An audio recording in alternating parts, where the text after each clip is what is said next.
দেখিয়া তুমি মতে পাহরি বলা যে যদি তুমি রাজ্যর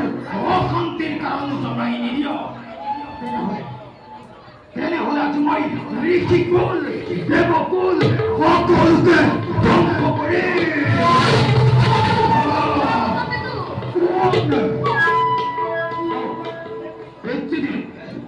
আমার পরিপাক গ্রহণ করে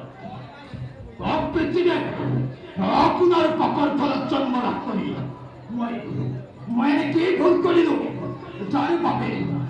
পাপে আজ মনে যত অলপ শান্তি নাই ওই কথাই কবলে এনেছি এ তো তার পাবে তই স্বয়ং চাকরি করে সেই আদার তই করিব পারিবি সকল ত্যাগ করে পাবে কথা প্রস্তুত পিতা মাতে কক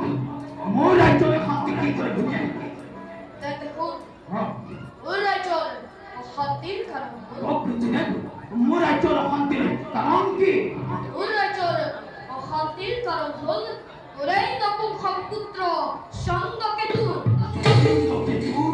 যে কেতুর রাজ্য ওর দ্বিতীয় পত্নী প্রভাবতী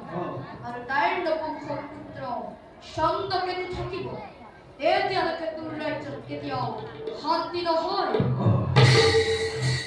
ঠিক বলে কথা মোরাই দ্বিতীয় পুত্র প্রভাবতী আর তাই নপুংসক পুত্র সঙ্গকেতুর কারণে মোরা যত অশান্তি তদিস্তরকে নিষ্ঠুর পরিহার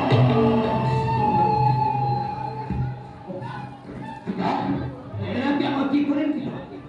হাতত ভুল মানে হাতর কাটিয়ে ফেল বরং হাতর পরা ভুল্লারে কুলিয়ে ফেলায় ওরা হিল মতো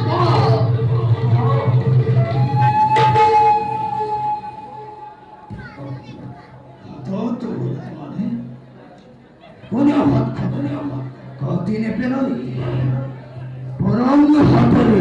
ভুল দাঁড়িয়ে হঠাৎ হুল সমানে কোনে হাত কদিনে পেলই বরং হাতরে ভুল দাঁড়িয়ে ভুলিয়াই পেলই অতি খসম ভোলানা তো সে কথা পেয়েছি যাও তারি ব্যবস্থা করবো